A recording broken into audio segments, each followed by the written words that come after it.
جو آپ کی جو مین پاور ہے اس کی جو سیلری پیٹرن ہے جو 1500 ریال یا 1500 درہم سے لے کے 3000 یا 4000 درہم یا ریال تک ہے، تو وہ جب کیلکولیٹ کرتے ہیں تو وہ جیسے میاں صاحب نے بتایا کہ جی 20 سے 25 روپے کا جو گیپ ہے، تو وہ حوالہ ہنڈی اس سینس میں وہاں سے جو پیسہ بھیجتے ہیں اس سے پاکستان میں ان کے گھر کو پیسہ تو زیادہ آ جاتا ہے، لیکن ہمارے بینکنگ سرکل میں نہیں آتا، جس کی وجہ سے ہمیں یہ پرابلم فیس کرنی پڑ رہی ہے۔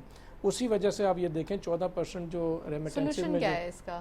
سولوشن بالکل وہی ہے میاں صاحب والا کہ فری فال کر دیا جائے، فری فال جی بالکل فری فال کیا جائے۔ اگر آپ فری فال نہیں کرتے تو اوورسیز جتنے بھی پاکستانی ہیں ان کو ریمیٹنسز کے اوپر کوئی ایسے بینیفٹس الاؤ کر دیے جائے جو کہ آپ جو گیپ ہے وہ کور کر سکیں۔ What kind of benefits? آپ دیکھیں آپ اس کے اندر لونز آفر کر سکتے ہیں کہ اگر آپ اتنی اماؤنٹ آپ ایئرلی بیسس پہ اگر پاکستان بھیجیں گے، پیکیج دینا آف کورس پڑے گا، کوئی نہ کوئی ایسا پیکج جو کہ آپ کے اس ٹائم پہ جو 20-25 روپے کا جو گیپ ہے وہ اب وہ پیسہ اگر تھرو بینکنگ چینل بھیجتے ہیں تو وہ پاکستان میں واپس جب اپنی ویکیشنز پہ آتے ہیں یا پاکستان واپس آتے ہیں تو اس کو وہ یوٹیلائز کر سکیں۔ رائٹ، تو یہ چیز ہو سکتی ہے کہ دونوں میں سے ایک چیز گورنمنٹ کو کرنی پڑے گی، آپ کو جو لونز وغیرہ لونز فیسلٹیز دینی پڑے گی اوورسیز پاکستانیز کو، کیونکہ ہماری کنسٹرکشن انڈسٹری بھی آپ دیکھیں کہ اس ٹائم پہ بالکل ڈاؤن فال پہ ہے۔ اچھا عدنان صاحب، اس ہارڈ ٹائمز میں تھوڑا سا جب آپ دیکھ رہے ہیں کہ فری فلوٹ چھوڑنے کی ضرورت ہے، روپیے کو بھی ڈالر کو بھی، اور یہاں پر پراپرلی چیزوں کو مینیج کرنے کی ضرورت ہے، کیا سمجھتے ہیں آپ کتنا ویکیوم بلڈ اپ ہو رہا ہے جابس کا باہر کنٹریز میں، اگر تھوڑا سا پاکستانیز کے لیے یہ آفر دیکھی جائے تو؟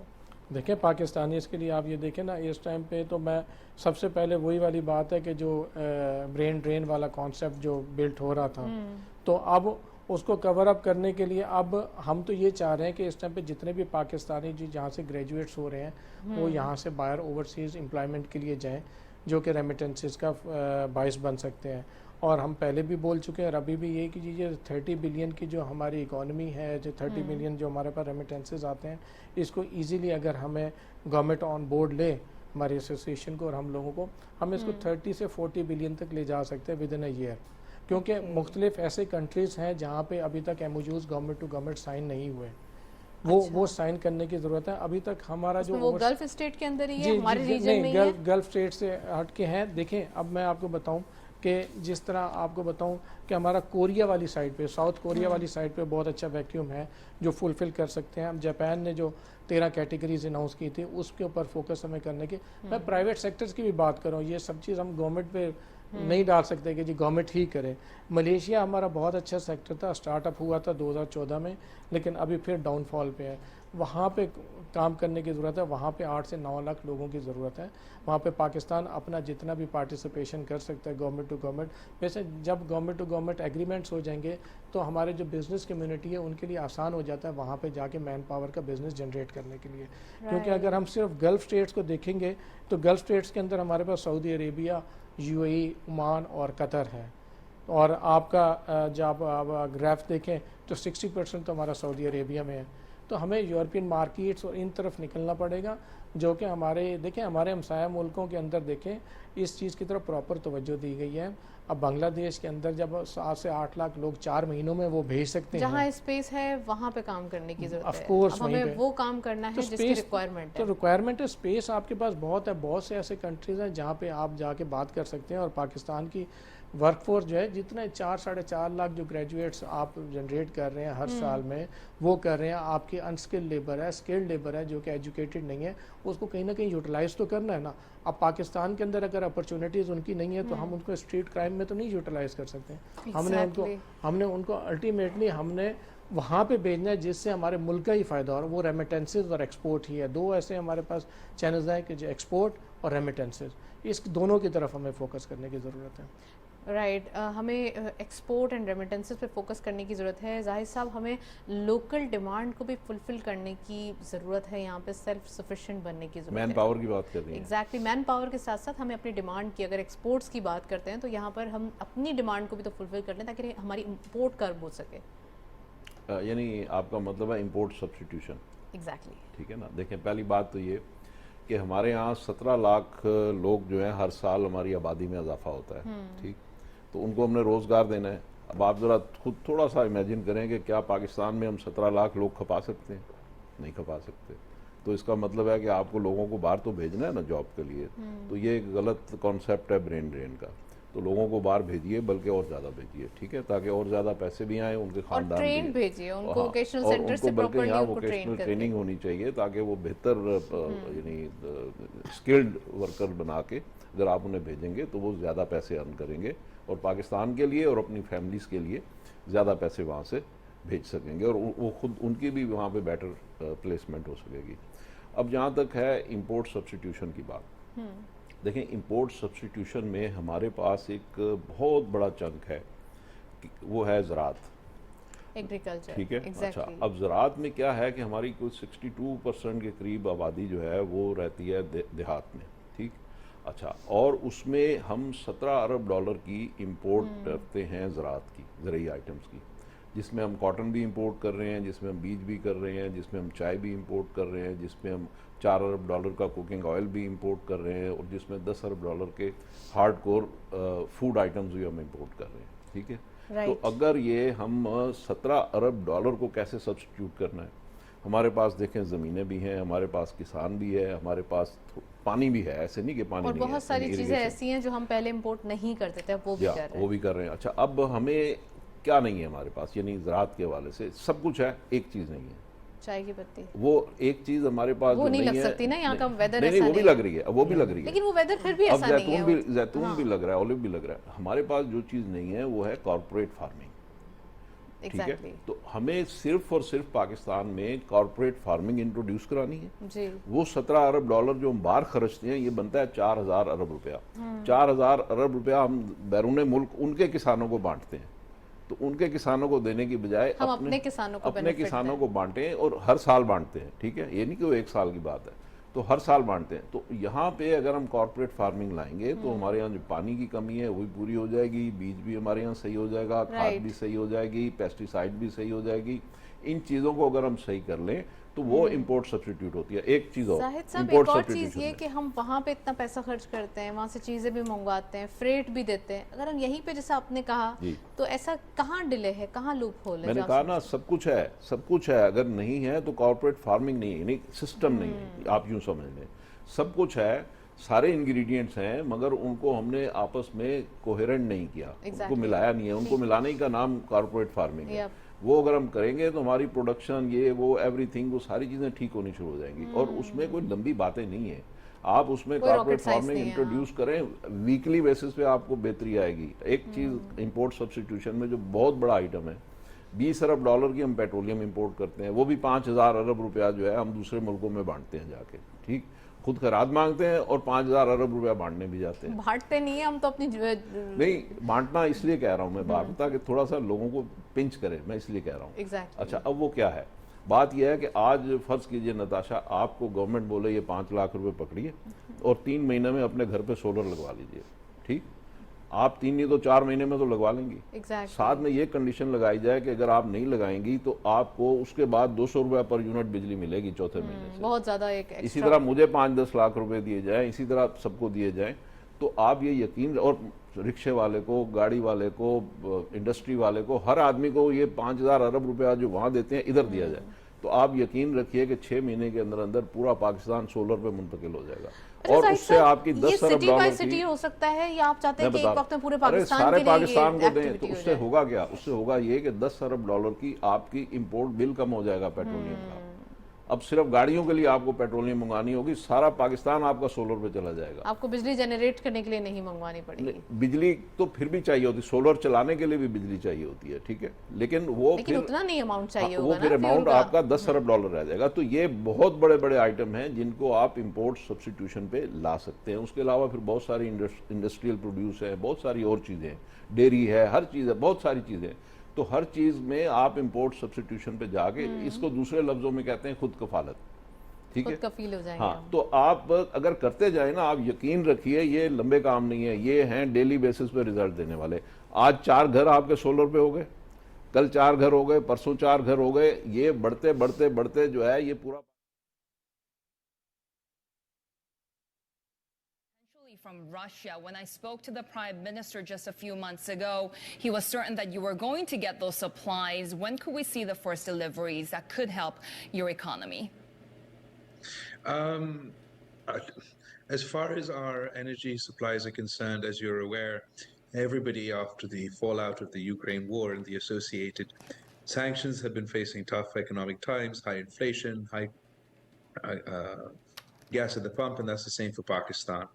As far as any conversations with Russia are concerned vis-a-vis energy supplies, we're not at a stage where we'll be getting, as far as I'm aware, any of those supplies anytime soon. We are desperate to fulfill our energy needs and are discussing with a whole host of countries, but that's not in the immediate crisis that we're in right now, with the catastrophic effect of the flooding that washed away 10% of my country's GDP at $30 billion, the blowback from the Ukraine war, but also from the COVID pandemic and the fall of Kabul has been incredibly difficult. As you mentioned, we're in conversations with the IMF. We'd actually agreed to terms with the IMF just as the flooding started. And now we find ourselves in this incredibly difficult positions where we're trying to manage our macroeconomic indicators with the IMF and provide the imminent relief to the people that is still necessary now in Pakistan and plan forward for our reconstruction and rehabilitation. Unfortunately, the cameras have gone, the attention has disappeared, but there's still floodwaters in many areas of my country. Many people are still, they can't go back home, or they can't go to school, or they can't go back to farm. And there's an incredible humanitarian climate catastrophe. Let's talk a little bit about that attention that you're talking about globally, because when it comes to the conversations with the IMF for this next loan, the tranche of the next loans to come, they've been a little bit slow. So what's happening there? What's the delay, and when could we see agreement? No, I won't be able to say whether there's a delay or not. I mean, the details that the finance minister can tell you. I believe that it is important for us. Obviously, we all agree. The entire unity government agrees that it's important for us to deal with international financial institutions. We want to see the fundamental reform that's required for the overall health of our economy. But at the moment, our number one priority has to be helping these people who are in extreme distress in the short, medium, and long term. That's the path forward for our economy. Because as we rebuild, as we rehabilitate, as we create the environment so that these people can get back on their feet, then they'll be able to not only contribute to my economy, not only contribute to our agriculture, but also help meet the world's food security or insecurity. Minister, let's talk a little bit about those more specific conditions and help that you could get from countries. What conversations are you having with Saudi Arabia? Could we see a fresh loan deposit or perhaps investments as well? So again, there are multiple phases to our recovery. The initial and still ongoing phases, because the scale of the tragedy, is the relief. And for the relief phase, we've had incredible support from the international community, from our region, from the Middle East, and of course, from America.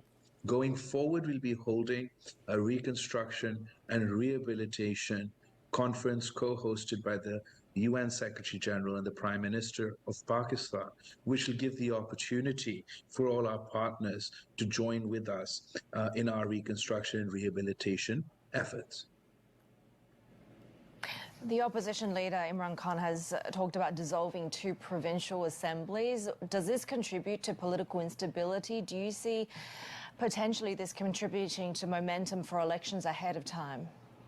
So as far as elections ahead of time or any other political point is concerned, I believe it's extremely unfortunate that at a time when a third of the country was underwater, and I've given large parts of my home province of Sindh and Balochistan, but also provinces that Mr. Khan is still governing to this day, be it the largest province of Punjab.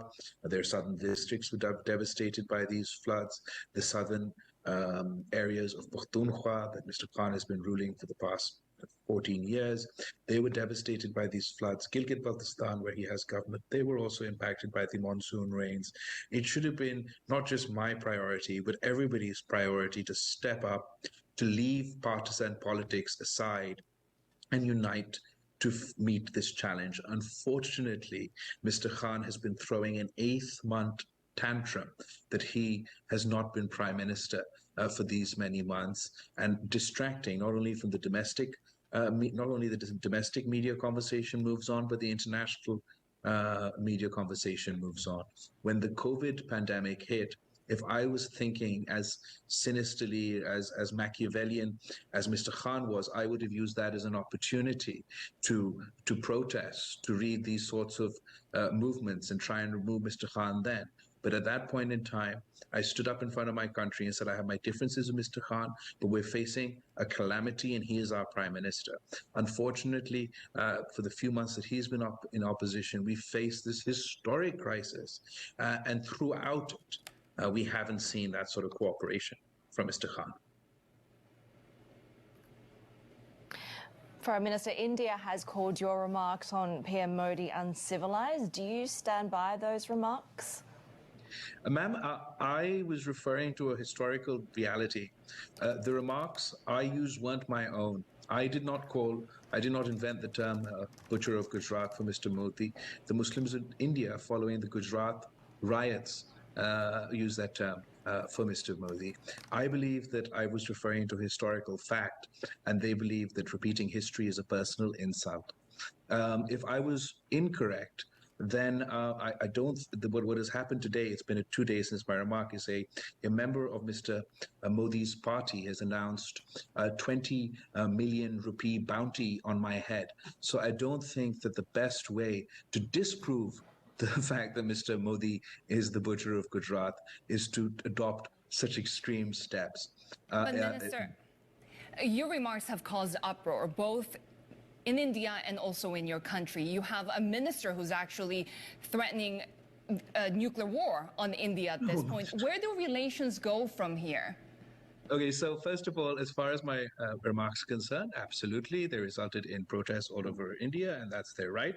I think you cross the line when you officially announce a head money for your neighboring country's foreign minister's assassination.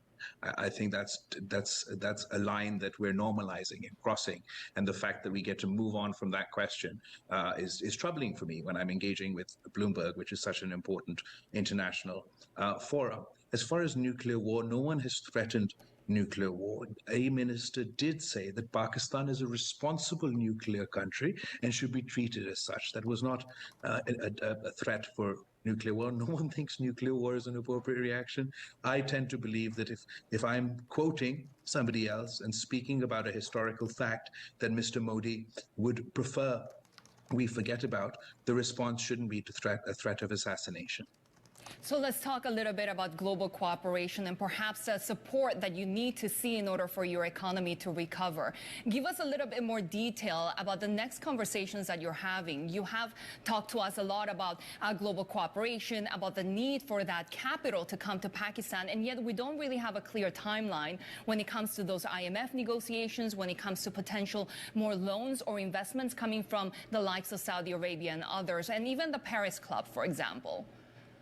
So I think that the January 9th rehabilitation and restructuring conference that I referred to in my response to your other question, in which the Prime Minister of Pakistan and the UN Secretary General will be co-hosting an event for the international community to come forward and join Pakistan, will be an important start, but it will just be that. It'll be a start for us to come.